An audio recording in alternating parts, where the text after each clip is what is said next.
Gadis ini akan dibakar hidup-hidup oleh keluarganya sendiri. Lehernya diikat dengan tali dengan putus asa memanggil-manggil ayah ibu dan kakaknya. Namun keluarganya justru menatapnya dengan jijik. Ironisnya bahkan pelayan yang mengikatnya pun merasa kasihan padanya. Sementara ayahnya memerintahkan pelayan untuk segera melemparkannya ke dalam api. Dalam keputusasaan, Leslie hanya bisa mencengkeram lantai dengan sekuat tenaga, tidak berani melepaskannya meskipun tangannya sudah penuh dengan luka.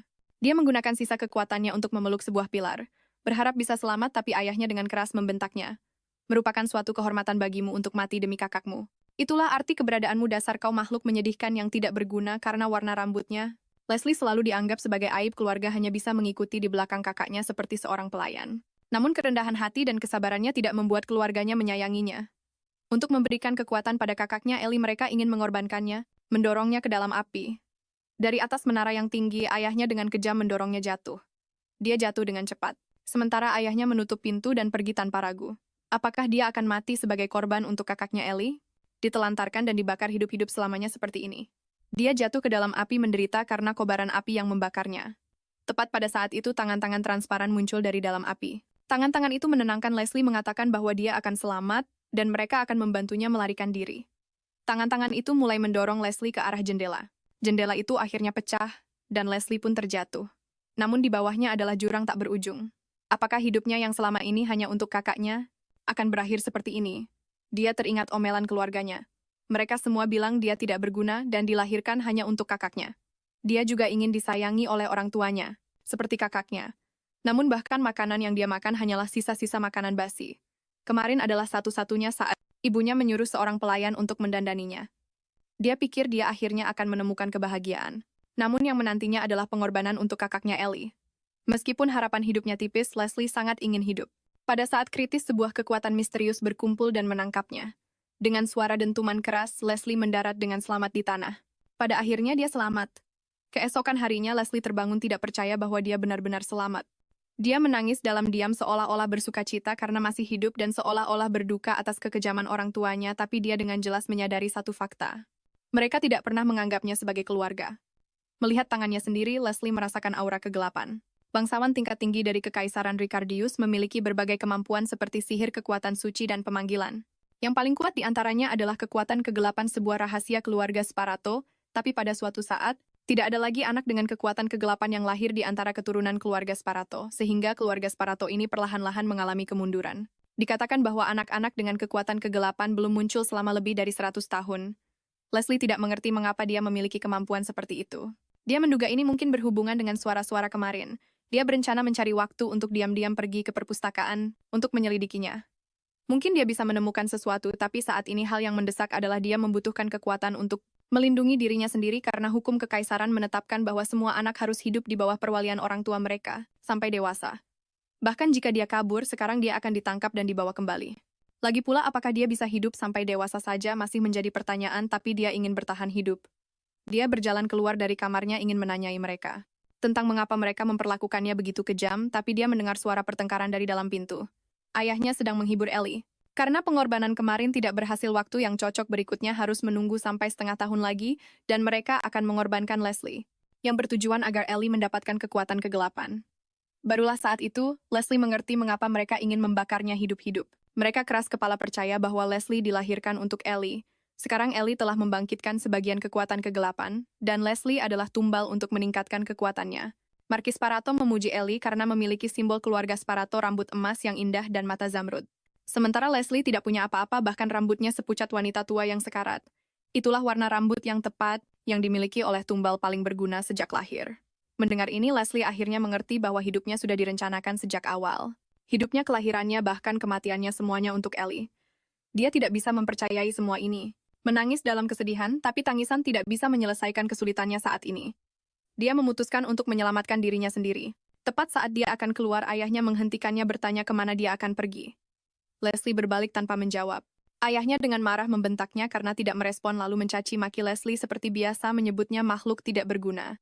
Wajahnya menjadi gelap dan dia tanpa rasa takut melawan.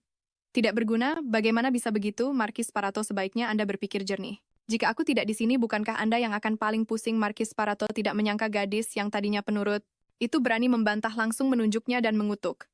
Kamu baru saja melompat ke dalam api 1 kali, dan sekarang kamu pikir kamu bisa bersikap sombong begini. Dia mencuci otaknya seperti biasa mengatakan semua yang dilakukannya adalah untuk adiknya Ellie, untuk seluruh keluarga. Leslie langsung membalas kalau begitu, Markis mengapa bukan Anda sendiri yang masuk ke dalam api? Kalau begitu Anda juga bisa berkontribusi untuk keluarga.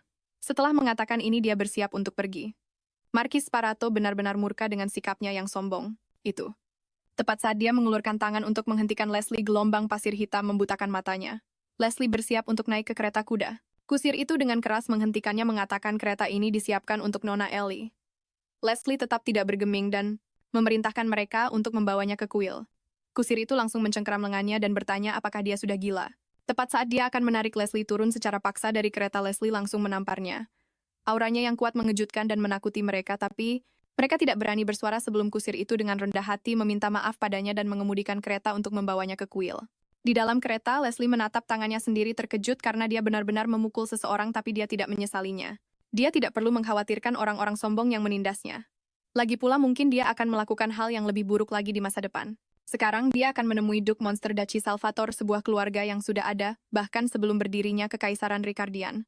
Dengan sejarah yang lebih panjang dari keluarga kerajaan, mereka memiliki sihir dan kekuatan bela diri yang kuat yang tidak bisa ditandingi oleh keluarga manapun. Jadi semua orang diam-diam menyebut mereka Duchy Monster. Mengenai apakah dia bisa membujuk Duke itu, dia tidak percaya diri. Tapi dia tidak punya jalan untuk kembali. Dia harus melarikan diri dari keluarga Sparato yang kejam. Kuil akhirnya tiba. Leslie segera melompat turun dari kereta. Melihat kusir itu masih mengulurkan tangan untuk membantunya, dia merasa agak malu karena tidak memahami etiket karena sebelumnya statusnya sebagai seorang nona muda dari keluarga Sparato. Hanyalah sebuah formalitas, dia hanya tahu etiket selayaknya seorang pelayan. Leslie pun memasuki kuil dan mengetahui dari orang yang lewat bahwa Duke Salvatore tidak datang hari ini. Padahal biasanya Duke Salvatore selalu datang, tapi dia tidak menyangka nasibnya begitu sial bertepatan dengan satu-satunya waktu saat beliau tidak datang. Duke Salvatore memiliki status yang sangat tinggi, biasanya bahkan anggota keluarga kerajaan pun sulit untuk menemuinya dan waktunya semakin menipis. Dalam setengah tahun, dia akan kembali didorong ke dalam api untuk dijadikan tumbal, tapi sekarang dia tidak punya pilihan lain.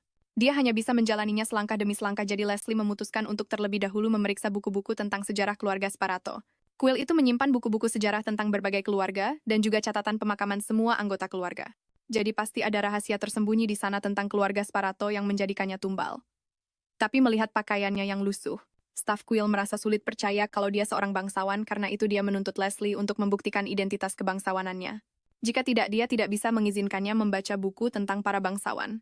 Dia bertanya pada Leslie apakah dia punya sesuatu yang bisa membuktikan identitasnya, bahkan benda terkecil sekalipun. Leslie menjadi malu karena dia sama sekali tidak memiliki benda semacam itu. Tapi dia teringat kalau kereta kudanya seharusnya memiliki lambang keluarga Sparato, jadi dia membawa staf itu ke pintu masuk.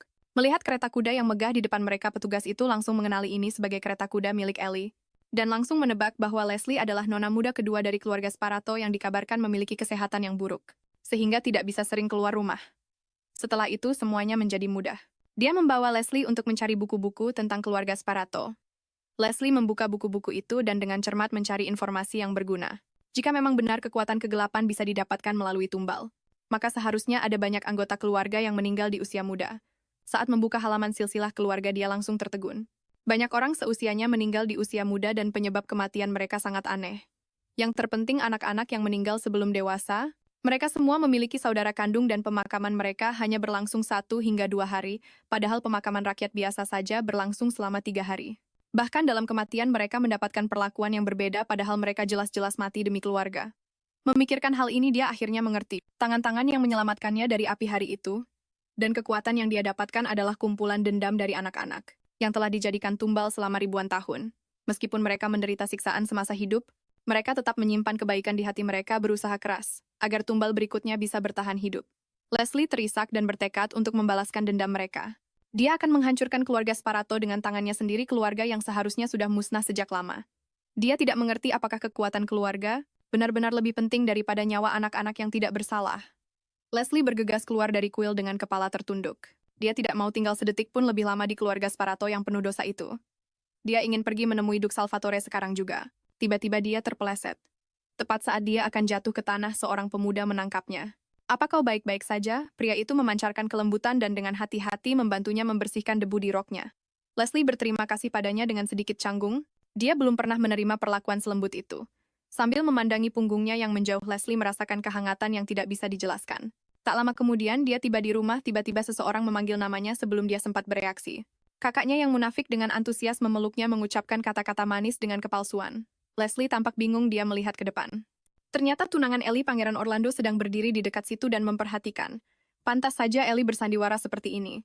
Leslie tidak meladeninya dan mendorongnya dengan satu tangan. Ellie langsung menjadi malu. Dia ingin marah, tapi Pangeran Orlando sedang mengawasi dari samping, jadi dia mulai berakting menyedihkan. Dengan mata berkaca-kaca, dia berjongkok di tanah dan menuduh Leslie telah mendorongnya. Leslie sudah lama melihat aktingnya yang buruk itu, dan tetap tidak tergerak.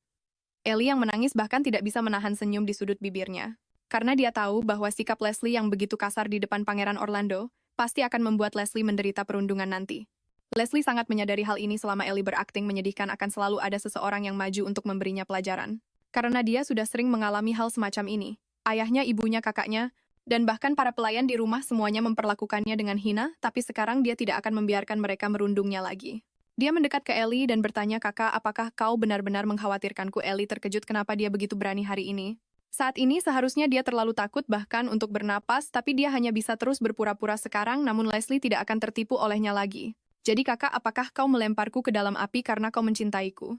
Mendengar kata-katanya, Ellie merasa panik, berpikir masalah ini tidak boleh terdengar oleh Pangeran Orlando.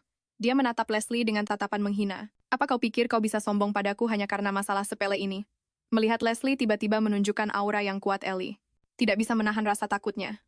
Leslie mengejek tanpa ampun, benar-benar kemiripan keluarga yang tidak salah lagi. "Setiap kata yang kau ucapkan, kakak mencerminkan sang markis dengan sempurna." Ellie menyadari bahwa Leslie ternyata telah mendapatkan kekuatan kegelapan yang selalu dia impikan. "Jika markis tahu bahwa akulah anak itu yang bisa membangkitkan kembali keluarga kakak, apakah kau akan menjadi seperti diriku dulu?" Ellie sangat ketakutan, hingga dia berkeringat dingin dan jatuh ke tanah dengan keras. Tapi Leslie tidak menginginkan cinta dari orang-orang yang disebut keluarga itu, dia hanya ingin menghancurkan keluarga jahat ini selangkah demi selangkah. Ellie bergegas mengejarnya, meraih lengan baju Leslie dan tanpa sengaja merobeknya. Lengannya yang terbakar juga terlihat oleh Pangeran Orlando. Dia dengan tenang menjelaskan, "Ini adalah hadiah yang ditinggalkan kakakku untukku, Indah." "Bukan." Lalu dia mengabaikan mereka dan langsung berjalan kembali ke kamarnya. Leslie baru saja berbaring ketika seseorang datang untuk memberinya pelajaran demi Ellie. Pengasuhnya Rue dengan kasar menarik selimutnya, dengan paksa meraih lengannya dan bertanya mengapa dia memfitnah Nona Ellie. "Aku sudah mendengar semuanya, lukamu itu. Jelas karena kau sendiri yang bodoh menabrak ketel." Lalu Rue dengan paksa menarik Leslie, menyuruhnya pergi meminta maaf pada Ellie. Tapi Leslie yang sekarang tidak mudah untuk diganggu. Dia melepaskan diri dari tangan Rue dengan sekali sentakan dia menjadi begitu tegas. Bahkan Rue pun merasa tidak percaya. Leslie menyatakan bahwa dia tidak berbohong, luka bakar ini memang disebabkan oleh Ellie. Lebih tepatnya, luka ini ditinggalkan oleh seluruh keluarga Sparato, dan dia akan membalasnya sedikit demi sedikit di masa depan. Tapi Rue sama sekali tidak mempercayainya dan memarahinya karena dianggap gila. Leslie berbaring kembali di tempat tidur dan langsung menyuruhnya pergi dengan alasan ingin istirahat. Melihat Leslie benar-benar mengabaikannya seperti ini, Rue mengulurkan tangan untuk menariknya lagi dari tempat tidur, tapi dia malah tersandung oleh kekuatan kegelapan. Pada saat ini Ellie juga muncul di pintu. Dia langsung dengan tegas mengusir Rue. Setelah Rue diusir, dia dengan kasar menarik selimut Leslie. Ternyata dia baru saja menyaksikan Rue tersandung oleh kekuatan kegelapan. Dia dengan keras memarahi Leslie, "Dasar kau makhluk kotor, kekuatan itu milikku. Jangan gunakan apa yang bukan milikmu, diam saja di kamarmu selama setengah tahun, dan tunggu untuk dikorbankan lagi. Akulah putri sulung keluarga Sparato dengan rambut pirang keemasanku yang indah, dan mata zamrud adalah simbol keluarga, tidak seperti rambut perakmu. Kau dilahirkan untuk dikorbankan, lagi pula aku sangat cantik. Tidak sebodoh apapun dirimu kau, seharusnya mengerti siapa yang berhak memiliki kekuatan ini." Leslie gemetar karena marah. Dia hanya merasa jijik karena kecantikan Ellie serta kekayaan dan reputasi keluarga Sparato. Semuanya dibangun di atas darah. Leslie tidak mau bicara sepatah kata pun lagi padanya dan langsung turun dari tempat tidur untuk menunjukkan kekuatan kegelapannya pada orang tua mereka. Ellie panik, dia tidak menyangka Leslie yang dulu lemah sekarang menjadi sangat pembangkang. Leslie langsung mengusirnya, "Selama kau tidak mengganggu tidurku, aku bisa merahasiakan masalah ini." Karena tidak berhasil, Ellie dengan marah membanting pintu dan pergi. Sebenarnya apa yang dikatakan Leslie hanyalah karena amarah. Karena dia tidak akan pernah menggunakan kekuatan kegelapan yang dimilikinya untuk membantu orang tuanya yang kejam. Keesokan paginya, sarapan Leslie masih semangkuk bubur putih encer. Dia melawan dengan tegas, "Aku tidak mau ini bawakan aku sesuatu yang dimakan manusia." Pelayan itu menjelaskan sambil berpura-pura kasihan bahwa itu karena Marchioness khawatir dia menjadi gemuk. Atas permintaannya yang berulang kali, pelayan itu akhirnya membawakannya sarapan yang layak dan dia langsung menghabiskannya. Ini adalah pertama kalinya dia makan sarapan senormal dan seenak ini. Saat ini ibunya dan Ellie juga tiba di ruang makan. Mereka terkejut melihat Leslie makan begitu banyak sendirian. Menghadapi omelan ibunya, Leslie langsung mengabaikannya dan berbalik untuk pergi. Ellie yang takut kepemilikan kekuatan kegelapan oleh Leslie akan terbongkar dan berusaha mati-matian untuk menghentikan ibunya ikut campur. Hari ini Leslie akan bertemu dengan orang penting, Duke Monster Azela Salvatore. Dia menaiki kereta kuda ke kediaman Salvatore, bahkan kusirnya pun berkeringat dingin untuknya. Karena di mata orang luar, Duke Salvatore sangat berbahaya, tetapi tekad Leslie sangat kuat. Dia tanpa ragu meminta untuk bertemu dengan Duke Salvatore. Pada saat yang sama, Azela juga mengetahui permintaan Leslie untuk menemuinya.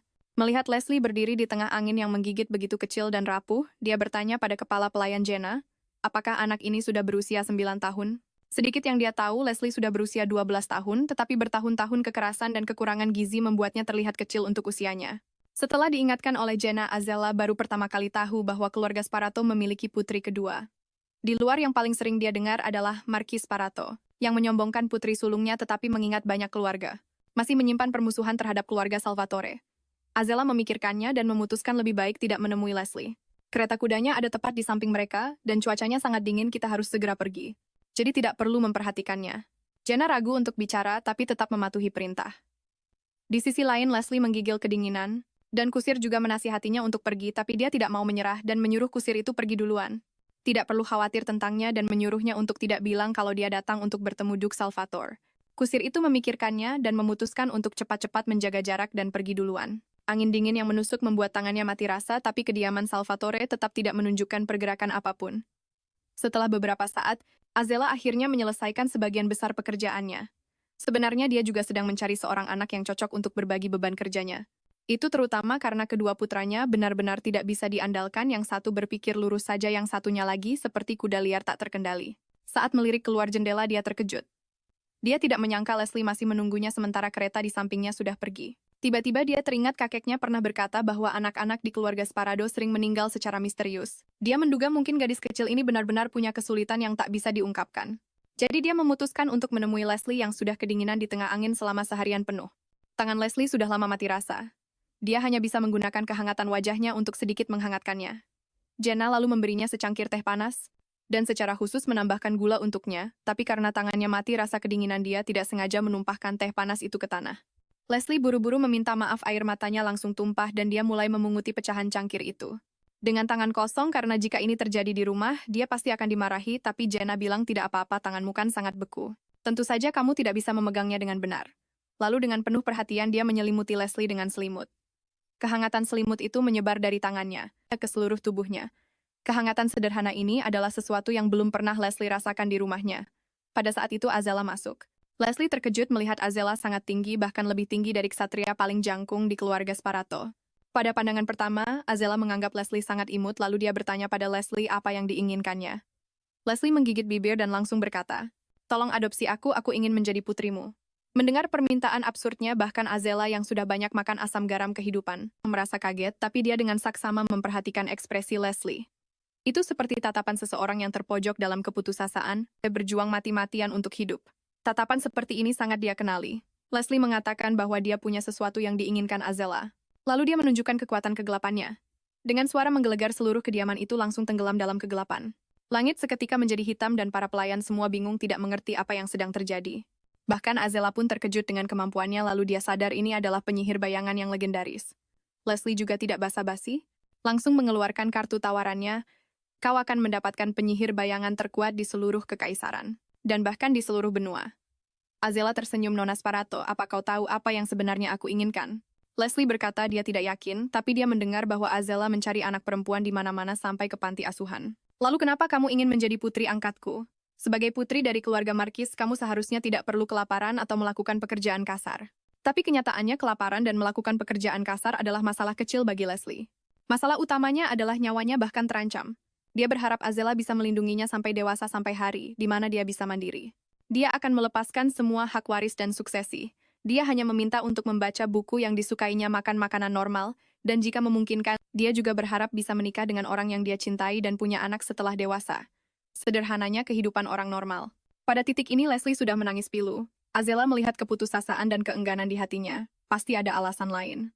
Sebaiknya kamu ceritakan saja padaku. Leslie menyeka air matanya dengan lengan bajunya dan berkata dengan mata penuh tekad, Jika memungkinkan, aku ingin menghancurkan keluarga Sparado sepenuhnya atas nama keluarga Salvatore, tapi Azela tidak mengerti kenapa Leslie memilihnya. Akan menjadi pilihan yang lebih baik baginya untuk mencari bantuan dari keluarga kerajaan. Leslie menganalisis secara logis. Keluarga kerajaan mungkin hanya akan menghukum mereka dengan ringan. Mereka tidak akan membiarkan keluarga bergengsi tiba-tiba jatuh, karena itu akan mengganggu keseimbangan antar keluarga. Terlebih lagi keluarga kerajaan, sangat mungkin mengetahui rahasia keluarga Sparato. Markis Salvatore tidak menyangka wawasannya begitu tajam. Tiba-tiba dia berpikir mengadopsi anak pucat seperti ini mungkin tidak buruk juga. Semua orang di keluarganya berkulit gelap. Yang terpenting adalah dia seorang penyihir bayangan. Meskipun dia sudah menerima Leslie, dia tetap ingin Leslie mempertimbangkannya dengan matang. Bisakah kamu menerimaku? Melepas topengku mungkin akan membuatmu takut. Leslie dengan tegas menyatakan dia bisa saat topeng itu dilepas. Leslie juga gemetar di dalam hatinya. Azela berkata bahwa anak-anak yang melihat penampilannya biasanya akan menangis kencang, gemetar atau bahkan pingsan. Tapi Leslie berkata dengan simpati, itu terlihat sangat menyakitkan karena dia juga punya bekas luka yang sama, jadi dia bisa sangat berempati. Azela memakai kembali topengnya berpikir anak ini memang berbeda. Dia baru saja akan menerima lamaran Leslie. Detik berikutnya perut Leslie berbunyi keroncongan. Leslie dengan malu menutupi wajahnya. Dia sudah berdiri seharian dan benar-benar sangat lapar. Azela tidak bisa menahan tawa dan dengan ramah mengundangnya untuk makan malam bersama. Makanan lezat ini membuat Leslie merasa seolah-olah dia telah membuka pintu ke dunia baru. Tiba-tiba dia mendengar panggilan di telinganya. Dia menoleh dan menemukan seorang pria berdiri di sampingnya. Itu adalah putra Azela Betron.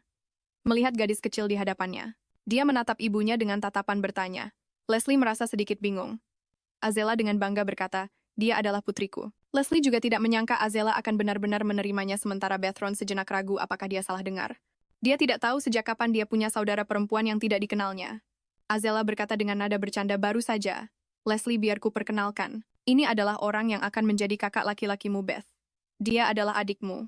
Betron juga mengambil kesempatan untuk memperkenalkan diri sebagai pemimpin ksatria Lince Betron Salvatore. Melihat dia berbicara begitu serius bahkan kepada seorang gadis kecil, para pelayan semua menggelengkan kepala. Mereka semua khawatir Leslie akan ketakutan sampai menangis karenanya. Leslie menelan makanannya dengan susah payah, memberi hormat dengan anggun padanya, dan memperkenalkan diri. Para pelayan semua terkejut karena dia tidak menangis, dan dia bahkan sangat imut. Azela menggoda bahwa percakapan mereka terlalu formal. Beth coba tebak berapa umur Nona Leslie. Tapi Bethron tidak suka panggilan itu. Itu kan waktu dia masih kecil, sekarang dia sudah besar. Melihat gadis mungil di hadapannya. Kalau gadis itu seharusnya berumur sekitar 5 tahun, jadi bukan hanya para pelayan yang menertawakannya. Leslie pun ikut terkejut bukan main. Betron dengan yakin mengatakan kalau kakaknya Ruenti tingginya sama dengannya saat berumur 4 tahun dan karena Leslie seorang gadis, dia menambahkan 1 tahun lagi. Jadi tebakannya soal umur 5 tahun pasti benar. Leslie dengan canggung menyatakan bahwa tahun ini usianya 12 tahun. Betron juga merasa malu dan Azela tidak bisa menahan tawa kerasnya. Dia pun menjelaskan kepada Leslie bahwa keluarga Salvatore secara alami memang tinggi-tinggi, jadi standar pengukuran mereka jauh lebih tinggi dari orang normal. Betron pun sadar kalau ibunya pasti sengaja mengerjainya untuk menebak umur. Mendengar Azela bertanya apakah makan malam ini sesuai seleranya. Leslie memujinya dengan puas dan berkata, ini adalah pertama kalinya dia makan makanan yang begitu lezat. Pada saat itu kepala koki yang mengintip di luar langsung jatuh berlutut. Setelah bekerja selama 16 tahun, akhirnya dia menerima pujian karena majikannya yang kaku itu tidak pernah memujinya. Seiring berjalannya waktu dan malam tiba Leslie untuk pertama kalinya merasa waktu berlalu begitu cepat. Ketika ditanya apakah dia perlu diantar pulang, dia menjawab tidak karena dia sudah memberitahu kusir bahwa dia akan berdoa semalaman. Di kuil malam ini, Azela dengan senang hati mengatakan kalau kamar tamu mereka kosong sambil menatap lengan Leslie yang terbakar. Azela merasa miris dan bahkan Betron yang berpikiran sederhana pun bertanya-tanya siapa yang melakukan itu. Kemudian dia memanggil seorang pendeta untuk membantu mengobatinya. Pendeta itu dengan lembut bertanya apakah lukanya sangat sakit lalu menggunakan kekuatan suci untuk menyembuhkannya. Tangannya pun langsung pulih. Kebahagiaan datang secara tiba-tiba. Leslie masih tidak berani percaya kalau ini semua nyata. Dia mencubit dirinya sendiri dengan keras dan rasanya benar-benar sakit. Dia membalikkan badan dan tersenyum diam-diam, jadi ini benar-benar bukan mimpi. Mengingat kembali adegan-adegan hari ini, sisa kebahagiaan masih mengalir di seluruh tubuhnya, tapi dia belum bisa bersantai dulu. Karena dia masih tidak tahu apa yang akan Azela minta darinya dan buku-buku sejarah mencatat banyak fakta tentang anak-anak berkemampuan hebat yang dieksploitasi. Tapi bahkan jika dia hanya dimanfaatkan, dia bersedia, karena dia ingin memilih hidupnya sendiri. Besok masih banyak hal yang harus dia diskusikan dengan Sang Duk. Mereka masih perlu membuat kontrak secara resmi. Di saat yang sama Betron sedang berdiskusi dengan ibunya bahwa jika mereka mengadopsi seorang anak dari keluarga Markis, itu akan menimbulkan banyak kontroversi dan mereka bahkan mungkin harus membayar harga yang mahal. Ibu, apakah dia benar-benar sepadan dengan pengorbanan sebesar itu untuk kau bawa kembali? Tapi Azela menjamin bahwa Leslie pantas mendapatkan semua ini. Selain itu, anak sekecil itu mati-matian memohon padanya untuk membantunya bertahan hidup. Bagaimana mungkin dia tega menolaknya? Pagi-pagi sekali seorang pelayan datang untuk membantu Leslie berdandan, dan ada banyak pita warna-warni untuk dia pilih. Tapi Leslie bahkan tidak mengerti apa itu pita. Sang pelayan dengan bercanda mengatakan dia bisa memakai semuanya. Leslie yang naif benar-benar mempercayainya. Pelayan itu buru-buru menjelaskan kalau dia hanya bercanda dan menyuruhnya memilih satu saja. Leslie pun memilih pita hijau. Meskipun pelayan berpikir warna biru akan lebih cocok, Leslie tetap bersikeras menggunakan warna ini karena warnanya sangat mirip dengan warna mata Duke Salvatore. Azela sudah menunggu di ruang makan. Melihat Leslie tiba dia langsung tersenyum dan menyambutnya. Leslie membungkuk untuk berterima kasih atas perawatannya. Dan pita yang dia berikan para pelayan juga memuji betapa imutnya Leslie. Melihat makanan lezat di hadapannya. Mulut Leslie hampir saja meneteskan air liur. Dia mengambil makanan penutup itu dan mencicipinya merasa sangat puas. Azela juga terpesona dengan keimutannya, dan dia langsung ke pokok permasalahan. Aku yakin kamu sudah menebak bahwa aku berencana mengadopsimu sebagai putriku. Tapi kamu tidak perlu berterima kasih karena aku juga akan memanfaatkanmu jika diperlukan. Leslie tidak menyangka dia akan begitu terus terang. Tapi, pendekatan yang belak-belakan ini justru membuatnya merasa lebih nyaman. Tapi tidak mudah untuk mengadopsi anak dari keluarga bangsawan. Terutama ketika anak ini berasal dari keluarga Sparato yang bergengsi. Namun Leslie sangat yakin Azela bisa melakukannya. Azela pun memberinya jawaban yang jelas. Bagaimanapun juga status keluarga Salvatore lebih tinggi daripada keluarga Sparato. Dia juga kepala keluarga, tapi dia juga butuh waktu untuk menanganinya dengan benar. Di satu sisi, menyelesaikan prosedurnya butuh waktu. Di sisi lain, keluarga kerajaan pasti akan menyelidikinya secara menyeluruh. Dan para bangsawan lain juga akan diam-diam membuat rintangan. Yang terpenting adalah suatu keharusan untuk mendapatkan persetujuan dari orang tua kandung Leslie. Bagaimanapun orang tua kandungnya masih hidup dan tanpa izin Azela tidak bisa mengadopsinya. Saat mendengar kata orang tua, hati Leslie menegang. Orang tuanya sama sekali tidak pantas menjadi orang tua. Mendengar Azela berkata butuh setidaknya 1 bulan, Leslie merasa sangat tersiksa dan berpikir untuk tinggal di sini saja tanpa malu-malu. Dia ingin terus tinggal di sini dan tidak mau melihat siapapun dari keluarga Sparato. Tapi setelah dipikir-pikir, dia benar-benar tidak bisa gegabah. Karena jika dia tinggal di sini sekarang itu pasti akan menimbulkan konflik antara keluarga Sparato dan Salvatore. Maka dia hanya akan menjadi beban. Bisa menyelesaikannya dalam 1 bulan saja sudah sangat cepat. Dia tidak bisa meminta lebih. Azela berkata bahwa selama bulan ini Leslie harus menyelesaikan 2 hal. Pertama, jangan biarkan orang lain mengetahui kekuatan kegelapannya. Kedua, jangan terluka lagi dan usahakan untuk tidak menggunakan kekuatan kegelapan sebanyak mungkin.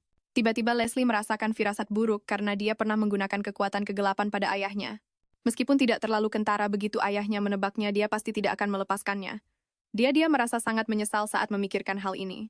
Azela melihat kegelisahannya dan menghiburnya, jangan khawatir, aku di sini. Beberapa kata sederhananya itu membuat Leslie merasa sangat aman. Leslie pun percaya dia bisa melewati rintangan terakhir ini. Kemudian dia naik kereta dan kembali ke keluarga Sparato. Melihat sosoknya yang pergi, Azela juga memiliki perasaan campur aduk. Dia berpikir jika suaminya tahu dia mengadopsi seorang gadis yang imut, dia pasti akan sangat senang. Karena saat kehamilan pertamanya dia dan suaminya sangat berharap memiliki anak perempuan. Dan bahkan, sudah memilih nama Alice. Sayangnya yang keluar, malah anak laki-laki berpikiran sederhana di hadapannya ini. Lalu dia memberi Bethrena tugas untuk memberantas mata-mata di keluarga karena Markis Barato tahu. Dia mengirim orang ke panti asuhan, jadi pasti ada mata-mata di rumah. Tapi karena ini dia jadi bisa bertemu Leslie. Mungkin ini takdir. Markis Barato mungkin tidak pernah bermimpi bahwa putri yang dia abaikan begitu imut dan kuat. Leslie baru saja pulang ke rumah dan langsung disudutkan oleh saudara perempuannya yang jahat. Awalnya dia tidak ingin berkonflik dengan Ellie. Tapi Ellie langsung mencengkeram lengannya dengan satu tangan, memaksanya untuk mengaku kemana dia pergi semalam. Leslie pun menepis tangannya. Ini bukan urusanmu, suara pertengkaran memenuhi seluruh rumah memancing ibu mereka yang kejam untuk datang. Ellie langsung berakting menyedihkan dengan pilu melemparkan dirinya ke pelukan sang ibu-ibunya, melirik Leslie dengan tatapan menghina. Dengan marah menanyakan apa yang Leslie perbuat kali ini. Tapi Leslie sama sekali tidak berniat terlibat dengan mereka. Dia langsung mengabaikan mereka dan berbalik untuk pergi. Ibunya dengan murka memarahinya karena tidak sopan dan menyuruhnya untuk segera ikut dengannya. Ke ruang cermin untuk dihukum. Berbicara soal ruang cermin ini adalah tempat paling mengerikan bagi Leslie. Selama 12 tahun terakhir, setiap kali dihukum dia harus berdiri di depan cermin dan berulang kali mengatakan bahwa dirinya tidak berguna. Dan ibunya benar-benar menjambak rambutnya dengan satu tangan. Leslie menahan rasa sakit dan melepaskan diri dengan paksa. Sambil menangis, aku tidak mau jadi putrimu dan aku tidak akan pernah pergi ke ruangan itu lagi. Saat ini dia benar-benar ingin membiarkan kegelapan menelan segalanya, membuat keluarga iblis dan rumah penuh dosa ini lenyap bersama-sama. Tapi dia tidak bisa melakukannya. Dia harus membuat keluarga Sparato menderita hukuman yang lebih kejam. Leslie menahan amarahnya dan berbalik untuk pergi. Dia mengunci diri di kamarnya, kekuatan kegelapan perlahan-lahan terpancar dari tubuhnya. Dia tidak tahu berapa lama lagi dia bisa bertahan. Sekarang satu-satunya penyemangat hidupnya adalah pita cerah di tangannya ini. Suara-suara yang terdengar di dalam api hari itu kembali terngiang di benaknya. Leslie menangis dengan getir, diam-diam bersumpah akan membalaskan dendam mereka termasuk untuk dirinya sendiri. Sang Marchioness segera melapor kepada Markis Sparato. Leslie pasti sudah gila. Sejak jatuh dari Menara Tempo, hari dia benar-benar berubah total. Otaknya pasti rusak karena jatuh, dan hari itu entah bagaimana caranya dia juga membuat Rue terjatuh. Rue bilang seolah-olah Leslie menggunakan sihir. Mendengar ini Markis Sparato langsung terkejut. Dia bertanya-tanya, apakah Leslie juga telah memperoleh kekuatan kegelapan? Kami menghabiskan semalaman mencari di dalam buku, mencari kemungkinan bahwa seorang anak yang ditakdirkan menjadi tumbal juga bisa memiliki kekuatan kegelapan. Tapi yang tercatat di dalam buku-buku itu adalah anak-anak yang lahir dengan rambut emas indah dan mata zamrud. Ditakdirkan untuk berada di puncak keluarga Sparato. Sedangkan anak-anak berambut perak ditakdirkan untuk menjadi tumbal. Bagi anak pertama, mungkinkah catatan di buku itu salah? Tapi jika Leslie benar-benar telah membangkitkan kekuatan kegelapan, itu akan menjadi keuntungan ganda. Dia bisa mengirim Ellie ke keluarga kerajaan sesuai rencana awal. Dan kemudian membiarkan Leslie pergi berperang ke negeri yang dilanda perang. Dengan begitu dia bisa mengklaim hadiah pertunangan dari keluarga kerajaan, dan juga hadiah dari setiap pertempuran untuk dirinya sendiri. Memikirkan ini, Markis Sparato tidak bisa menahan tawanya. Berpikir bahwa bahkan Azela tidak akan bisa meremehkannya lagi. Jadi prioritas utamanya sekarang adalah untuk menentukan apakah Leslie benar-benar memiliki kekuatan kegelapan. Tiba-tiba dia menyadari ada sebuah buku yang jatuh di kakinya. Buku itu tertulis dalam bahasa kuno, tapi saat dia membuka halaman pertama dia tertegun. Buku itu mencatat bahwa anak-anak berambut perak juga akan memiliki kekuatan yang lemah. Seseorang hanya perlu mendorong mereka ke dalam api untuk membuat kekuatan mereka menjadi lebih kuat. Melihat ini, Markis Sparato tertawa terbahak-bahak dengan gembira. Memang benar dugaannya. Penyihir bayangan kedua telah lahir. Begitu bangun, Leslie tampak bingung. Para pelayan yang dulu terus-menerus merundungnya, semuanya telah mengubah sikap mereka. Bahkan pengasuh yang kejam itu dengan ramah memberinya gaun yang indah. Leslie mengenali gaun ini sebagai milik kakaknya Ellie. Dulu saat gaun Ellie sudah tidak muat lagi, dia lebih memilih merobeknya dan membuangnya daripada memberikannya pada Leslie. Dia bahkan akan memasang ekspresi sombong padanya. Membayangkan Ellie saja sudah membuat Leslie marah. Dia berbalik untuk mengusir Rue, tapi Rue memberitahunya bahwa Markis Sparato telah mengundang Leslie untuk makan malam bersama. Dan dia bahkan secara khusus menyiapkan makanan yang disukainya. Tapi Leslie tidak mau bertemu dengannya, jadi dia dengan tegas memilih untuk tidak pergi. Hal itu membuat Rue panik, karena jika Leslie tidak pergi, dia pasti akan dihukum, tapi mengingat betapa anehnya sikap para pelayan telah berubah, Leslie tetap memutuskan untuk pergi melihat konspirasi apa yang sedang ayahnya rencanakan. Namun dia tidak akan memakai gaun itu. Melihat Leslie di hadapannya, Ellie terbakar amarah. Sudah cukup menyebalkan bahwa gaun paling kesayangannya telah hilang, tapi yang lebih membuatnya murka adalah Leslie justru duduk di kursinya. Ellie bergegas hendak menjambak rambut Leslie. Lalu terdengar suara ayah mereka, berhenti, bagaimana bisa kau melakukan itu? Kau benar-benar ingin menjambak rambut adikmu? Ellie meneteskan air mata sedih melihat ayahnya marah padanya. Dia sempat bertanya-tanya apakah dia sedang berhalusinasi, lalu dia menggunakan metodenya yang sebelumnya selalu berhasil, yaitu memasang tampang menyedihkan. Tapi dia tidak menyangka kali ini caranya tidak berhasil dan malah kena omel. Dia ngeri saat mendapati ayahnya justru membungkuk untuk menyapa Leslie dengan lembut. Ellie langsung berpikir ayahnya pasti kerasukan. Leslie juga benar-benar kebingungan. Mengetahui bahwa gaunnya diambil untuk diberikan kepada Leslie, Ellie mencapai batas kesabarannya saat dia mencoba mengadu. Dia dimarahi lagi oleh ayahnya, kau sudah punya ratusan gaun di lemarimu sebagai kakak. Kau begitu pelit memberikan sedikit saja untuk adikmu. Apa kau sengaja menindas Leslie? Kemudian dia berbalik dan memarahi istrinya. Nyonya, aku sangat kecewa padamu, seorang anak berusia 10 tahun begitu kurus. Dan kau tidak peduli sama sekali. Sebenarnya apa yang kau sibukkan? Sang Marchioness langsung terdiam karena amarah.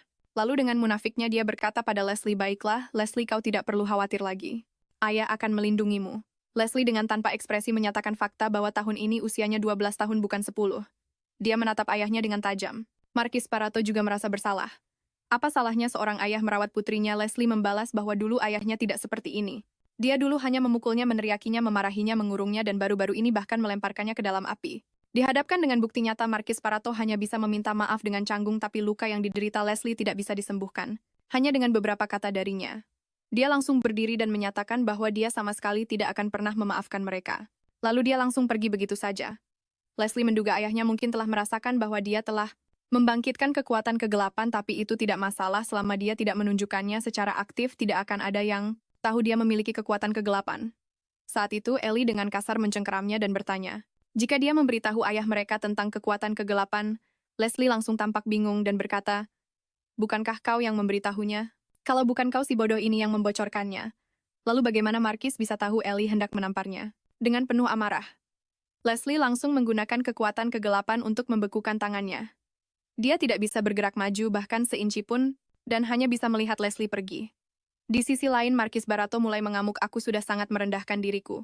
Apa haknya dia bersikap begitu sombong?" Dia langsung mulai menghancurkan barang-barang dengan liar. Dia dengan panik menuntut agar Rue memberitahunya segalanya tentang Leslie. Rue dengan gemetar mengatakan bahwa Leslie takut api. Mengetahui rahasia ini, dia menunjukkan senyum jahat. Sebuah rencana mengerikan tumbuh di hatinya, yaitu melemparkan Leslie ke dalam api. Dengan begitu, agar bisa bertahan hidup, dia pasti akan menggunakan kekuatan kegelapan.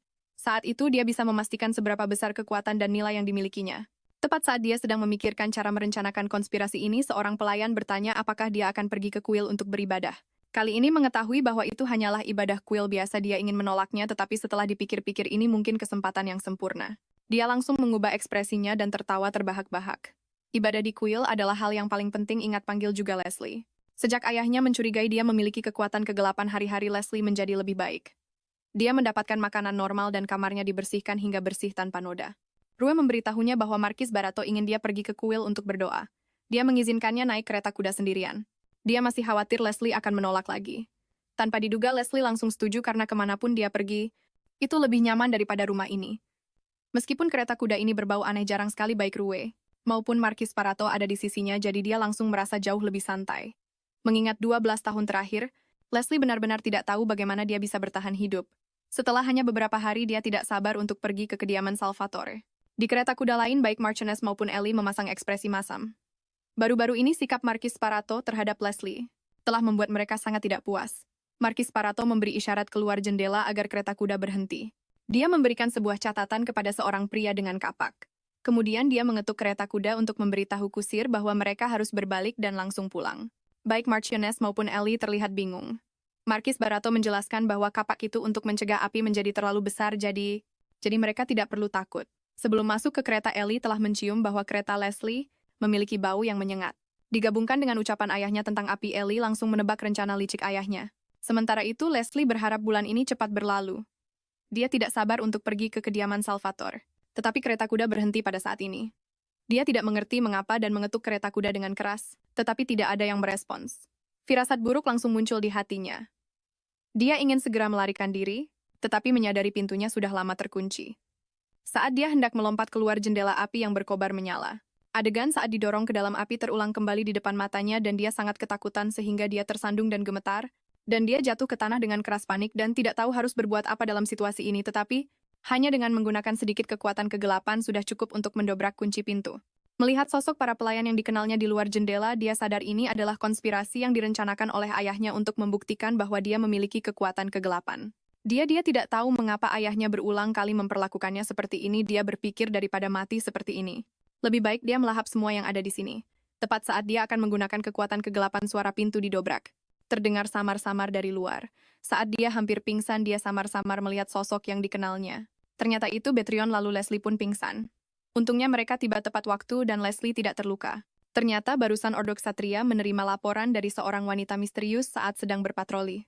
Wanita itu berkata, "Ada kereta yang terbakar di jalan menuju kuil, kalian harus segera pergi dan selamatkan dia sebelum dia menggunakan kekuatan itu." Melihat sosok wanita berambut emas yang pergi dan menggabungkan penyebutannya tentang kekuatan dan kuil, Betrion pada dasarnya yakin bahwa itu adalah kereta keluarga Sparato. Melihat kereta yang hangus terbakar, suasana hati Betrion menjadi semakin rumit. Dia akhirnya mengerti mengapa Leslie mempertaruhkan nyawanya untuk kabur dari keluarga Sparato. Saat ini sekelompok pria yang membawa kapak menuntut Betrion mengembalikan Leslie. Betrion meletakkan Leslie di samping rekannya, lalu langsung mencengkeram leher pria itu, berkata dengan dingin hebat sekali, "Tidak peduli sedingin apa cuacanya. Kalian tidak mungkin tidak berkeringat setetes pun, kan? Apa kalian benar-benar khawatir dengan nona muda kalian? Kalian bahkan masing-masing membawa kapak. Seolah kalian sudah tahu keretanya akan terbakar dan kalian perlu menyelamatkan seseorang." Betrion menanyai mereka dengan marah. Orang-orang itu langsung ketakutan hingga gemetar, mata mereka yang penuh rasa bersalah mengungkap kebenaran mereka, bahkan dengan keras kepala berdebat. Apa urusan kalian para penculik? Cepat serahkan nona muda kami. Bethrion dengan tenang memperkenalkan bahwa mereka dari Ordo Ksatria Kerajaan Ketiga Ksatria Lynch. Aku Kapten Bethrion Salvatore. Kalian bilang kami penculik. Bisakah kalian bertanggung jawab atas kata-kata itu? Mereka langsung ketakutan dan lari tunggang langgang. Bethrion dengan lembut mengelus wajah Leslie. Bawahannya dengan penasaran bertanya apakah dia sepertinya mengenal anak ini. Bethrion berpikir sejenak dan berkata, dia adalah adikku. Sementara itu dalam mimpinya Leslie dikejar oleh tangan api raksasa. Dia berlari panik tetapi tidak ada tempat untuk melarikan diri. Tiba-tiba dia terbangun dari mimpi, air mata sudah membasahi matanya. Pada saat ini sesosok figur yang lembut muncul. Melihat itu adalah Duk Salvatore, hatinya yang cemas langsung menjadi tenang. Azela memberinya secangkir obat. Setelah meminumnya rasanya sangat pahit. Azela dengan penuh perhatian memberinya kue kering yang manis. Memikirkan cobaan hari ini, Leslie masih merasa ketakutan. Dia bertanya pada Azela, apakah mereka sekarang berada dalam hubungan kontrak? Karena begitu mereka menandatangani kontrak, Azela harus mematuhi perjanjian untuk melindunginya.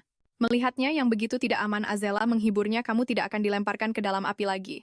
Sesuai dengan kontrak. Aku ada di pihakmu, jadi tidurlah dengan tenang. Aku akan menemanimu sampai kamu tertidur. Setelah dia tertidur, Azela berjalan keluar dari kamar. Dan kebetulan bertemu dengan Bethrion. Mengetahui asal mula kejadian itu, dia dengan marah mengutuk bahwa Markis Sparato benar-benar keterlaluan. Meskipun dia tidak mengerti mengapa mereka melakukan ini, fakta bahwa keluarga mereka memiliki banyak anak yang meninggal secara misterius menunjukkan masalah ini tidak sederhana, jadi dia memutuskan untuk pergi ke kediaman Sparato. Pada saat yang sama, Ellie tiba-tiba melepaskan tudungnya. Dia pikir apa yang dilakukannya kali ini sudah benar, setidaknya dia bisa mencegah ayahnya menemukan kekuatan Leslie. Tapi kemudian dia diberitahu kalau ayahnya sangat murka setelah mengetahui orang yang dia mintai tolong ternyata adalah Bethrand, dari keluarga Salvador. Ellie berpikir dengan rasa bersalah, kenapa juga aku harus bertemu dengannya? Bukankah ini akan menimbulkan masalah di masa depan? Tapi sudahlah, selama Leslie tidak kembali itu sudah bagus. Dia tidak mau bertukar identitas dengan Leslie. Jika saat itu tiba, Leslie akan menjadi sang putri dan dia yang harus menjadi tumbal. Saat itu dia diberitahu kalau Duk Salvador datang berkunjung. Ellie memberi hormat dengan sopan, tapi dia tidak menyangka Azela setinggi itu. Mengetahui Ellie berusia 15 tahun, Azela berkata kalau Ellie terlihat lebih dewasa dari usianya sambil teringat pada Leslie yang lemah. Dia merasa Markis dan istrinya benar-benar sangat pilih kasih. Tanpa banyak basa-basi, dia pun langsung menemui Markis Barato. Dia langsung to the point dan menanyakan penyebab kebakaran kereta kuda itu, padahal itu adalah konspirasi yang direncanakan oleh Markis sendiri. Markis Barato langsung mengalihkan kesalahan, tapi Azela yang sudah tahu, sifat munafiknya terus mencecarnya. Di mansion ini ada banyak hal yang kau siapkan untuk Nona Ellie, seperti ruang ganti, ruang belajar, dan rumah kaca yang indah, tapi aku sudah menjelajahi seluruh mansion ini, dan tidak menemukan satupun pakaian atau sepatu milik Nona Leslie. Jadi Markis Barato, apakah anak itu benar-benar putrimu? Atau dia hanya seseorang yang kau pelihara untuk tujuan lain? Markis Barato langsung terbungkam, tapi dia masih dengan keras kepala berkata, dia adalah putriku dan tentu saja milikku, jadi apa yang kulakukan pada anakku sendiri bukan urusan orang lain. Azela menyatakan dengan jijik. Itu adalah hal paling tidak manusiawi yang pernah kudengar sepanjang tahun ini. Markis Barato mengancamnya untuk segera mengembalikan Leslie. Atau dia akan memimpin para ksatria untuk menyerang kediaman Salvatore. Tapi, Azela bukanlah orang yang bisa diancam dengan mudah olehnya. Dia mendorong Markis kembali ke kursinya dengan satu tangan lalu menekan kursi itu. Dan langsung menghancurkannya berkeping-keping.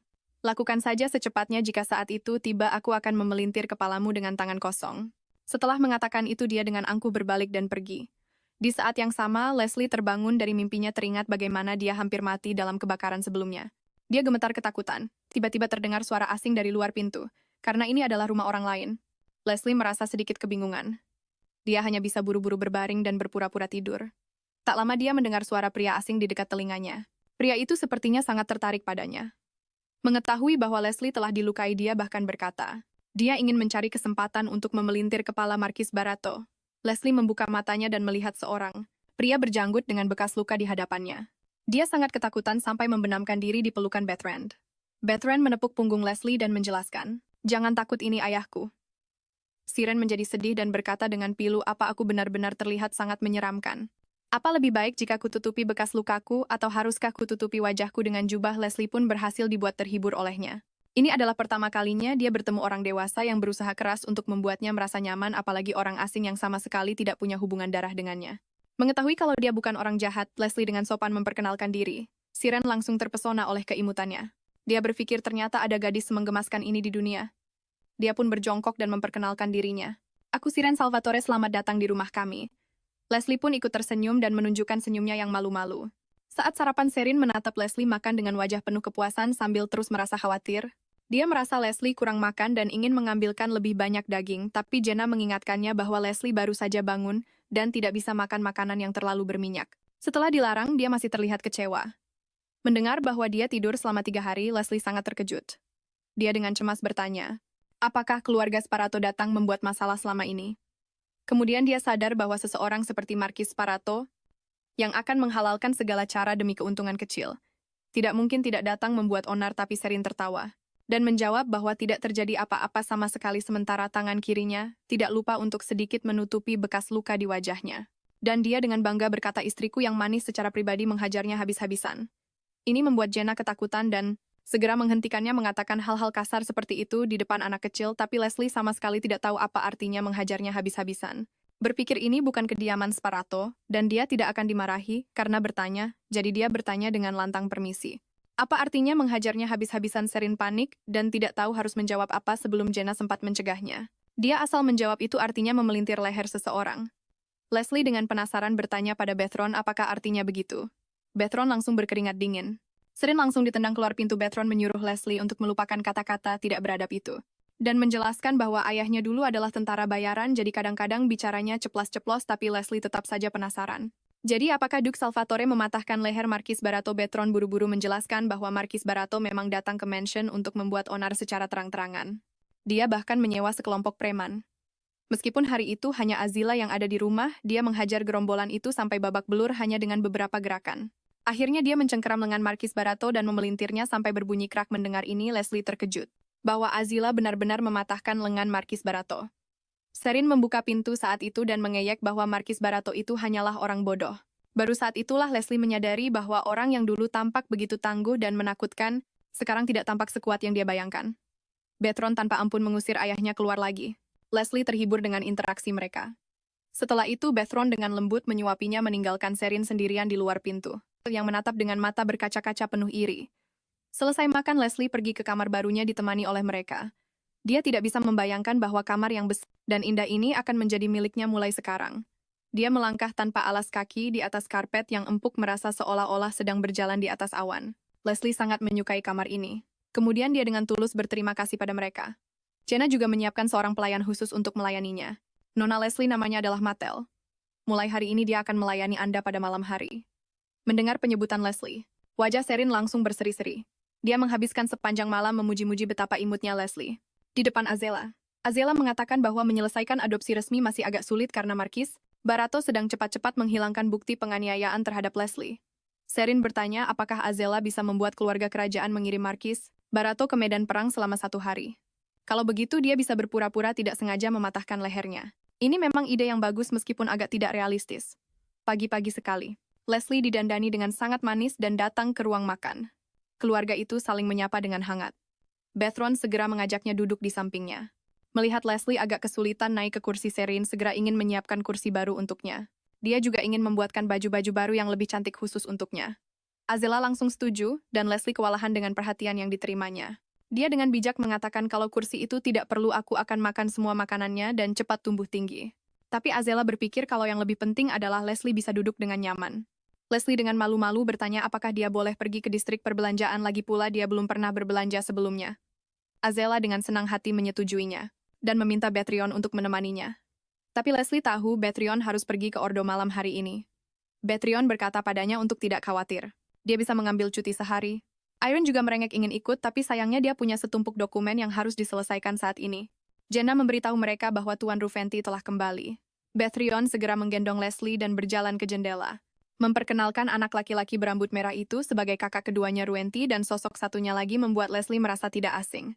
Bethron memperkenalkan anak laki-laki satunya sebagai putra sulung Duke Ithera Conrad. Ketika Conrad berbalik, Leslie langsung mengenalinya. Dialah orang yang menolongnya di kuil. Bethron memberitahunya bahwa Conrad memiliki kekuatan suci yang sangat kuat dan berasal dari kuil Tesentrua. Leslie tidak menyangka kalau dia ternyata adalah seorang satria suci. Tepat saat dia ingin melihatnya lagi, dia sadar mereka sudah menghilang dari pandangannya. Ternyata mereka sudah naik ke lantai atas. Ruventi dengan tidak sopan bertanya pada Bethron, "Kak, apa itu yang ada di pelukanmu?" Leslie juga ikut bingung. Bethron tanpa ampun memukul kepalanya dengan keras, "Perbaiki kebiasaanmu memanggil orang lain seperti itu, Ruventi." Leslie merasa ngilu hanya dengan melihatnya. Conrad juga menyadarinya saat ini melihat wajah yang familiar ini. Leslie tersipu malu dan dengan cepat memalingkan wajahnya berharap Conrad sudah melupakan penampilannya yang memalukan waktu itu.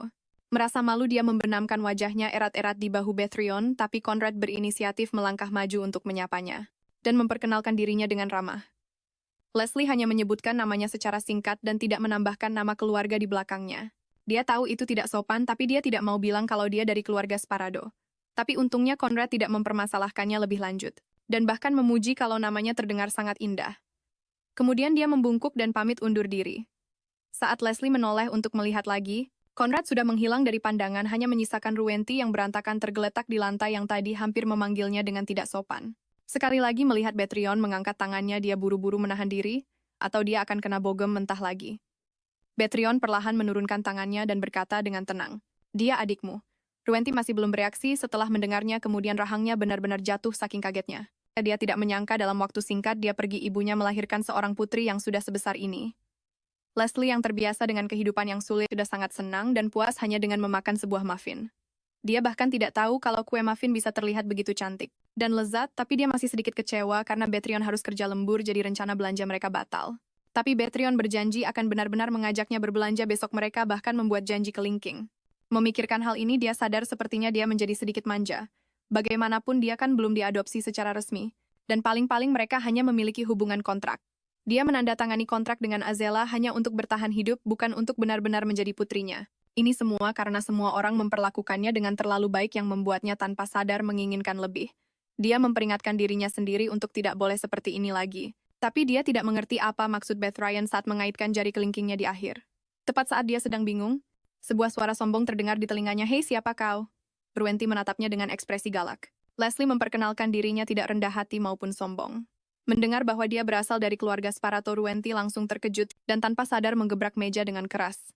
Meskipun dia tidak menyangka akan memukulnya sekeras itu, dia pikir Leslie pasti akan ketakutan sampai menangis. Tepat saat dia merenungkan apakah tindakannya keterlaluan, Leslie sama sekali tidak terpengaruh dan menjelaskan kepadanya bahwa dia membuat kesepakatan dengan Duke Salvatore.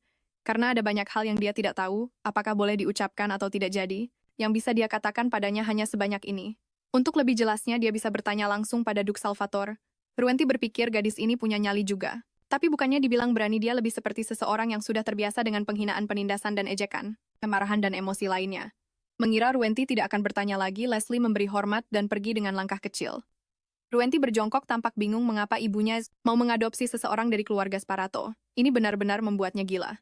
Malam harinya Leslie dengan penasaran bertanya pada Matal apa arti janji kelingking.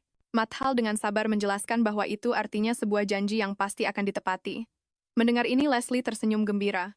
Karena ini pertama kalinya dia membuat janji dengan seseorang, lalu dia bertanya apa bedanya kontrak dan janji kelingking. Keduanya sama-sama janjikan. Matal tidak menyangka Leslie akan menanyakan pertanyaan formal seperti ini. Dia kemudian menjelaskan bahwa kontrak pada umumnya adalah perjanjian yang lebih resmi yang digunakan oleh orang dewasa, sedangkan janji kelingking biasanya digunakan oleh anak-anak. Di luar jendela angin dingin menderu, dan sepertinya salju akan segera turun.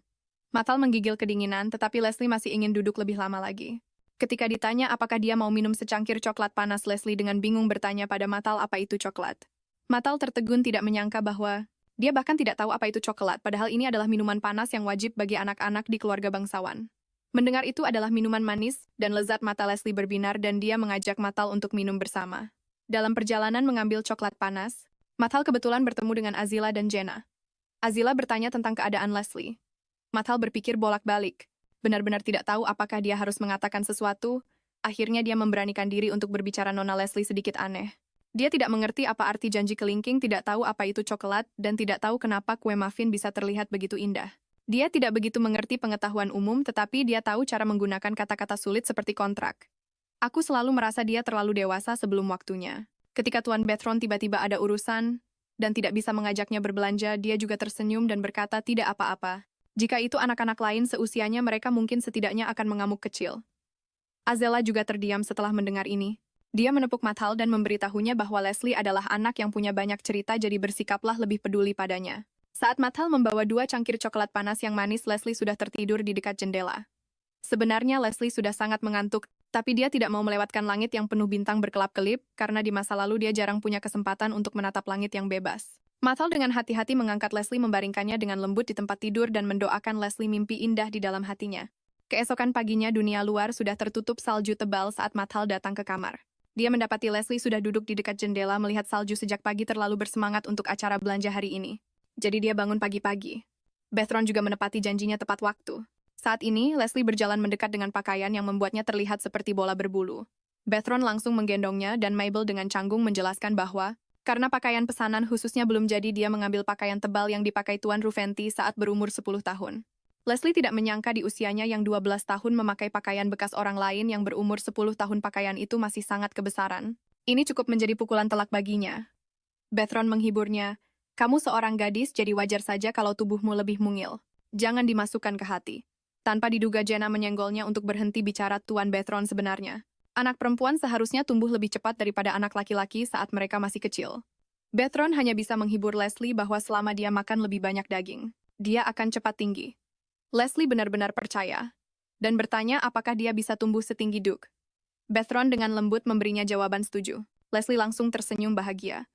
Di dalam kereta dia melihat keluar jendela dan bahkan hal sesederhana melihat keluar jendela terasa sangat santai dan bebas baginya. Ketika mereka tiba di toko pakaian, toko itu dipenuhi dengan pakaian yang mempesona. Mabel juga tidak tanggung-tanggung saat berbelanja, bawakan semua yang bisa dipakai nona muda kami, pakaian santai, gaun formal, pakaian musim dingin, jubah, dan juga kemeja, celana, sarung tangan. Jika tidak ada stok, maka buatkan sesuai ukuran. Mendengar tentang pembuatan celana dan kemeja khusus, Bethron memberitahu Leslie bahwa itu mungkin berarti ibu ingin mengajarinya secara pribadi. Setelah itu, Leslie berganti dengan gaun biru tebal membuatnya terlihat sangat anggun. Dia sangat menyukainya. Tetapi saat-saat bahagia selalu saja diganggu. Saat Leslie dalam perjalanan ke kamar kecil, dia dicengkeram dengan kasar oleh seseorang. Ternyata itu adalah Ellie. Dia dengan paksa menyudutkan Leslie ke pojok, berkata dengan nada mengejek, "Bagaimana bisa toko ini membiarkan orang sepertimu masuk membeli pakaian di toko yang sama denganmu, membuat selera dan kelasku jadi rendah." Melihatnya datang sendiri ke toko pagi-pagi, Leslie langsung bisa menebak niatnya. Lagi pula dia biasanya tidur sampai siang.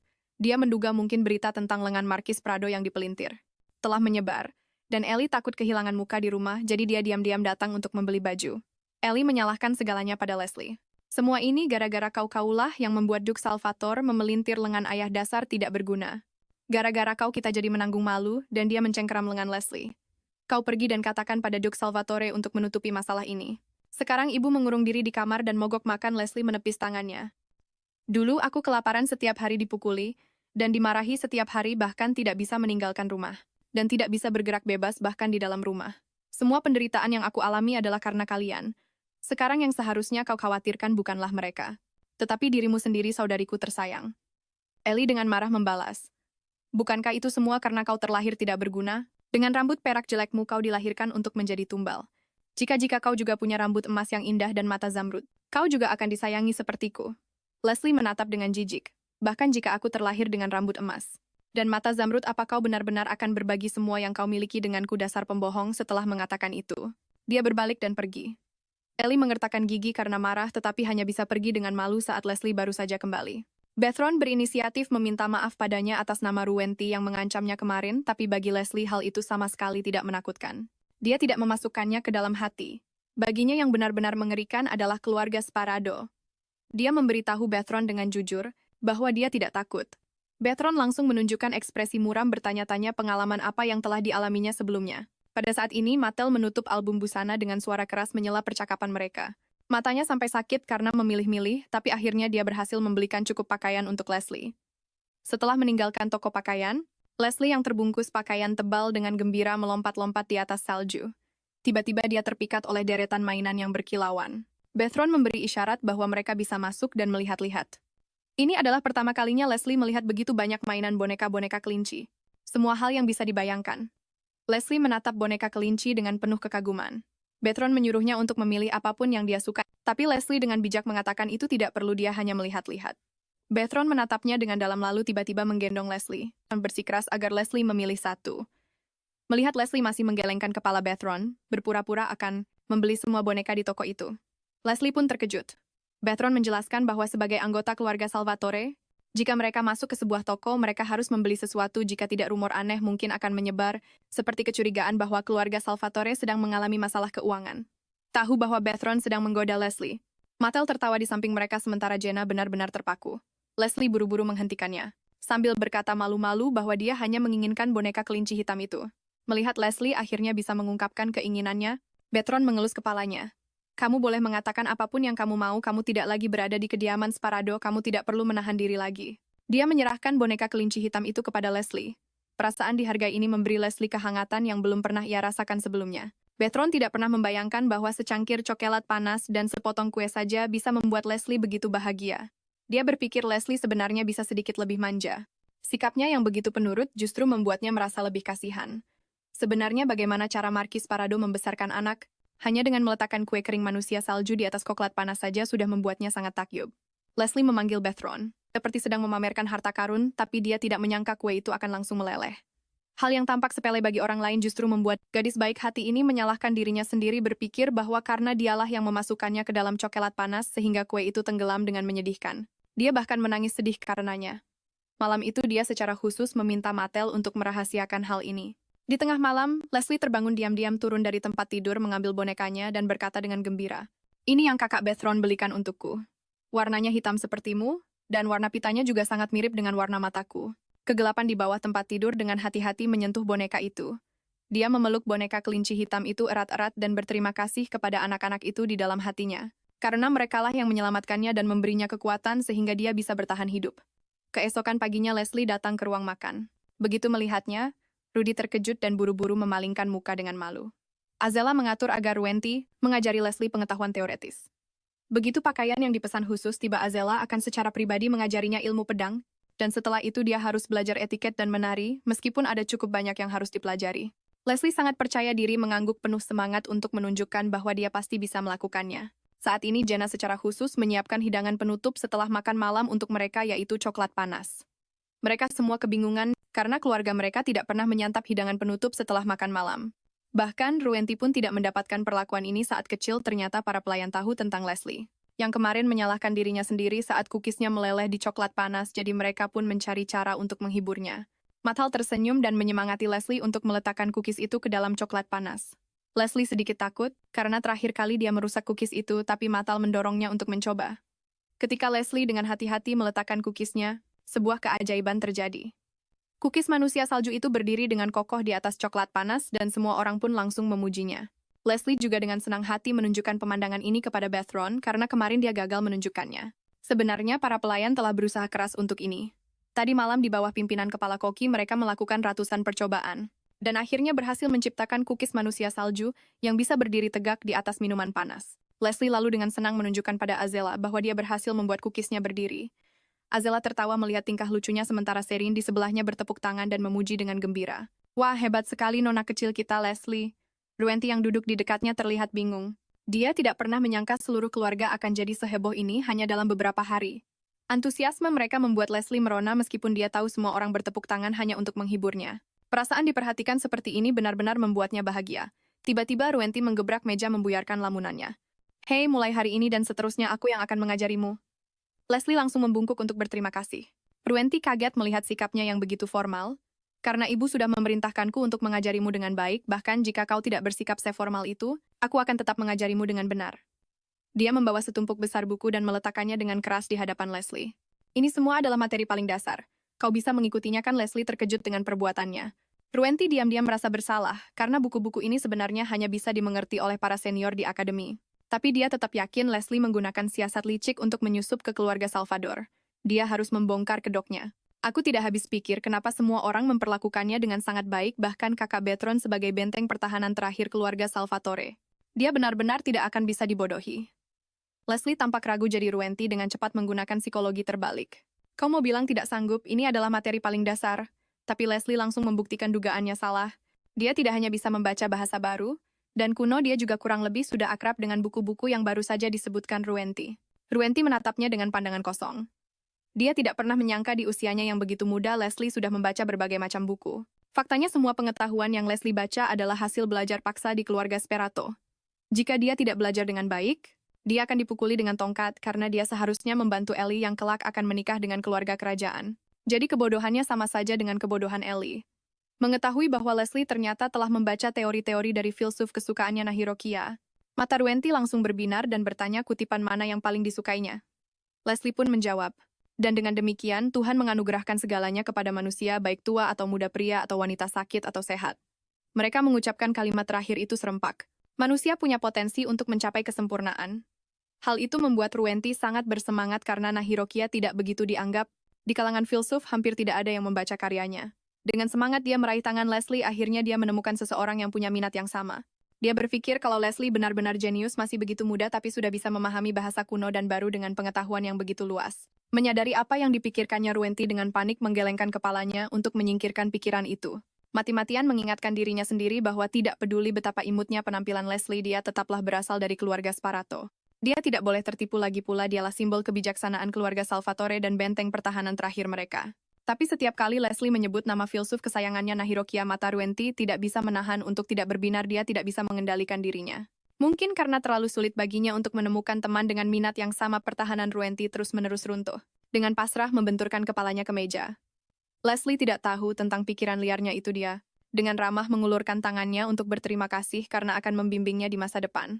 Ruenti berpikir mungkin menjadi gurunya bisa menjadi hal yang menarik. Karena pengetahuan teoritisnya sudah cukup, mereka sekarang bisa langsung mulai berlatih menggunakan kekuatan. Namun dia perlu mencari tahu dulu kekuatan macam apa sebenarnya kemampuan kegelapannya. Dia meminta Leslie untuk mendemonstrasikan kekuatan kegelapannya. Detik berikutnya seluruh ruangan diselimuti kegelapan. Ruenti tidak pernah menyangka kekuatannya akan begitu besar dan langsung terkejut hingga terpana. Meskipun dia pernah mendengar kalau kekuatan kegelapan itu kuat sebelumnya, tapi kekuatan sebesar ini. Pantas saja ibunya menyerah pada godaannya.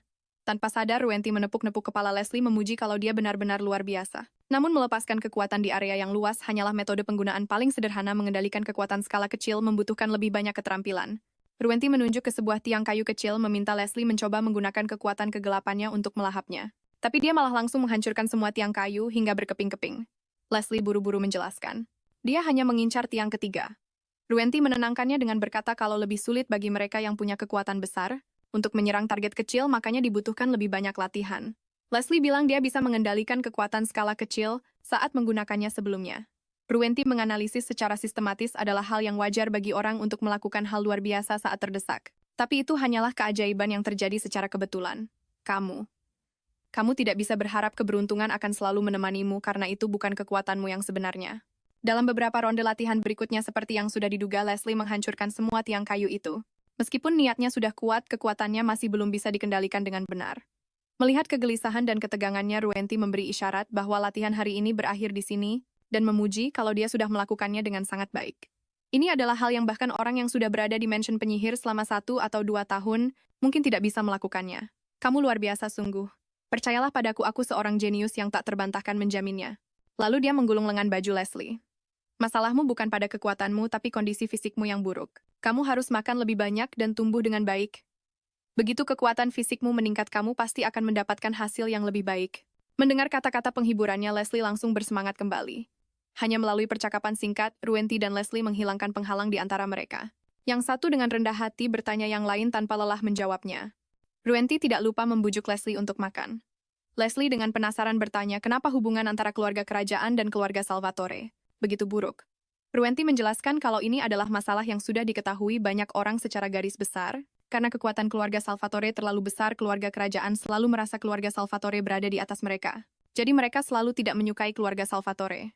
Hal ini bisa dilihat dari lambang kerajaan mereka, seekor ular berkepala 2 yang masing-masing menggigit matahari dan bulan. Matahari dan bulan biasanya melambangkan langit, jadi lambang itu melambangkan bahwa keluarga kerajaan adalah dewa yang menguasai segalanya. Bagi keluarga kerajaan yang menganggap diri mereka dewa, sangatlah wajar jika mereka tidak bisa mentolerir keluarga kuat lainnya. Kalau saja keluarga Salvatore tidak dirumorkan sebagai keluarga Duke Monster dan menjadi sasaran ketakutan orang-orang, mungkin keluarga kerajaan akan mengincar mereka dengan lebih terang-terangan. Mendengar perkataannya, Leslie terkejut. Jadi sebutan keluarga Duke Monster oleh orang luar hanyalah rumor yang mereka sebarkan. Ruenti bercanda, benar sekali, itu adalah mahakarya dari Duke Salvatore ke-10. Tentu saja kepribadian unik dan kekuatan aneh keluarga kami juga ikut andil. Kamu sudah menyaksikannya sendiri kan?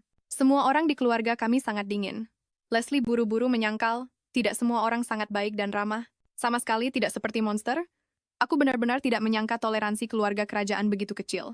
Mengincar keluarga Salvatore hanya karena alasan ini. Namun Ruenti menjelaskan bahwa tidak semua bangsawan kerajaan punya hubungan buruk dengan keluarga Salvatore. Contohnya Conrad, meskipun dia mewarisi darah bangsawan sebagai tuan muda keluarga Itira, dia juga adalah temannya. Tepat saat mereka sedang asyik mengobrol, mereka menerima panggilan dari Azela. Ruenti berdiri memberi isyarat pada Leslie bahwa mereka harus pergi. Dia menjawab dengan hormat, baik, Tuan Ruenti, yang membuat Ruenti sedih. Kenapa kamu memanggilku Tuan Ruenti? Pertanyaannya membuat Leslie bingung. Dia menjelaskan bahwa bagaimanapun juga dia belum secara resmi diberi nama keluarga Salvatore. Tanpa diduga, Ruenti bertanya, "Apa kamu tidak mau? Apa kamu tidak ingin nama keluarga Salvatore?" Leslie dengan panik menyangkal dengan keras. "Tidak, aku mau." "Baguslah. Kalau begitu, kamu adalah bagian dari keluarga kami, jadi kamu harus segera mengubah cara memanggilku." Panggilan Tuan Ruenti terlalu jauh. Leslie dengan gugup bersiap dan memanggil Kak Ruenti. Ini membuat Ruenti sangat gembira, "Ya adikku tersayang." Lalu dia menggendong Leslie dan pergi menemui ibu. Saat mereka sampai di pintu, Azela memberi isyarat agar Leslie menunggu di ruangan sebelah. Ruenti melaporkan perkembangan belajar Leslie kepada ibu dan dia tidak pelit memuji adiknya, "Dia sangat pintar, seorang jenius. Hanya sedikit di bawahku." Di usianya yang begitu muda, dia sudah mencapai level senior di akademi. Dia memang jenius dalam hal teori, tapi dia sangat kurang dalam pengetahuan umum dan telah mempelajari banyak etiket yang aneh. Perilakunya, bukannya sopan tapi lebih mirip seperti seorang pelayan. Yang paling penting, dia tidak punya harga diri atau jiwa pemberontak. Ini jelas terbentuk dari kondisi hidupnya selama ini. Melalui interaksinya dengan Leslie, Ruenti akhirnya percaya bahwa dia benar-benar melarikan diri dari keluarga Sparato sendirian. Mendengar ibu bertanya, apakah dia juga sangat menyukai Leslie, dia tersipu dan membuang muka. Mengatakan dia hanya sedikit menyukainya, tapi detik berikutnya dia diekspos dengan kejam oleh ibunya. "Kamu pasti sangat menyukainya, karena dia juga sepertinya sangat menyukai Nahirokia." Ini adalah detail yang dia temukan saat kunjungan terakhirnya ke kediaman Sperato. Ruenti tersipu malu, lalu dia dengan serius membahas cara mengajar Leslie dengan benar. Di satu sisi, mereka perlu mencari seseorang untuk mengajarinya etiket dan perilaku bangsawan yang pantas. Di sisi lain, kita perlu memperkuat kondisi fisiknya. Dia merekomendasikan agar Conrad yang mengajar Leslie, karena kekuatan kegelapannya benar-benar luar biasa. Jika kekuatannya lepas kendali, akibatnya tidak akan terbayangkan. Kekuatan suci Conrad bisa menenangkan kekuatannya, jadi ini akan menjadi perlindungan bagi Leslie. Azela juga mempercayakan semuanya pada Ruenti dan memintanya memanggil Leslie untuk menemuinya. Leslie dengan lembut mendorong pintu hingga terbuka. Azela dengan penuh perhatian menyiapkan coklat panas untuknya, lalu memberitahunya sesuatu yang penting. "Markis Barato berencana menuntutku ke pengadilan. Alasannya adalah karena aku telah memenjarakanmu, tidak memberimu obat saat kau sakit, dan bahkan tidak memberimu makan, terus-menerus menyiksamu. Terlebih lagi, dia menuduhku mematahkan lengannya dan melukainya dengan parah saat dia datang untuk menyelamatkan putrinya." Mendengar kebohongan ini, Leslie menangis dengan panik. "Markis Barato bohong, kau melindungiku." Beraninya dia mengatakan hal seperti itu. Dia secara aktif meminta untuk bersaksi di pengadilan dan akan menceritakan semua yang dia alami di kediaman Sperato. Azela memberitahunya bahwa ini ide yang bagus, tapi itu tidak akan terlalu efektif. Orang-orang mungkin tidak akan percaya pada Leslie meskipun dialah orang yang terlibat, karena Markis Sperato sudah merencanakan semuanya. Dia selama ini mengklaim kepada orang luar bahwa Leslie lemah secara fisik sejak kecil dan hidup dalam fantasinya sendiri.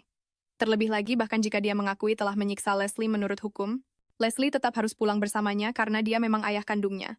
Bahkan jika mereka meninjau ulang hak asuh, mungkin akan butuh waktu lebih lama sebelum menemukan wali baru untuknya. Mendengar ini, Leslie ambruk ke sofa dengan keras. Kembali ke rumah mengerikan itu, bahkan untuk melewati beberapa jam dengan aman saja, adalah angan-angan. Saat itu dia tidak bisa menjamin hal-hal tak terpulihkan apa yang mungkin dia lakukan dengan kekuatan kegelapannya. Azela mengelus kepalanya dengan menenangkan. "Aku berjanji akan memberimu nama keluarga Salvatore agar hasil itu tidak akan terjadi. Kau tidak perlu khawatir tentang apapun, tumbuhlah dengan baik di sini. Aku memberitahumu ini, hanya karena aku tidak ingin kau mendengarnya dari orang lain. Kekhawatiran terbesarmu saat ini seharusnya adalah furnitur seperti apa yang akan ditaruh di kamar barumu, karena dia sudah menyiapkan satu lantai penuh sebagai kamar Leslie." Leslie merasa sedikit terbebani oleh kebaikan ini. Tapi mengenai masalah ayahnya, Leslie juga ingin berkontribusi.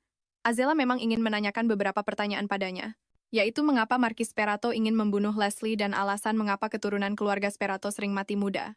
Mendengar pertanyaan ini, air mata Leslie mengalir tak terkendali. Dia mengungkapkan semua perbuatan jahat keluarga Sperato, karena dia ingin membalas kebaikan anak-anak yang telah menyelamatkannya dari api. Kata-kata terakhir, Azela membuat Leslie bingung. "Aku harap kau berpikir dengan hati-hati apakah anak-anak itu benar-benar menyelamatkanmu untuk balas dendam." Leslie tidak mengerti untuk alasan apa lagi anak-anak itu menyelamatkannya selain untuk balas dendam. Dia saja menderita karena terbakar untuk sesaat dan itu sangat menyakitkan. Anak-anak itu pasti jauh lebih takut. Dan semakin kesakitan dia menebak kali ini, Duke Salvatore pasti salah paham. Setelah itu, Leslie datang ke ruang makan. Melihat Ruenti dan Leslie akrab, Serine dan Betrion yang duduk di seberang mereka pun tercengang. Tidak mengerti kapan mereka menjadi begitu dekat. Ruenti dengan ceria menjelaskan kalau itu karena mereka sudah melakukan diskusi mendalam tentang Nahirokia kemarin. Serine jelas sedikit cemburu karena mereka menjadi akrab lebih cepat darinya.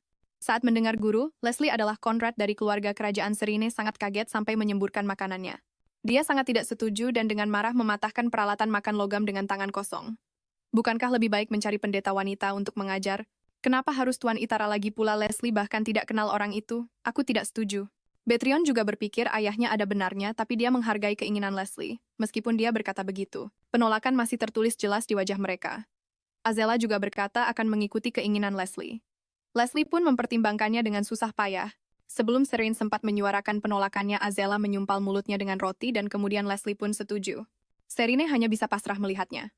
Azela mengatakan sisa mata pelajaran Leslie semuanya akan diajarkan oleh Ruenti. Mendengar ini, Leslie juga sangat senang.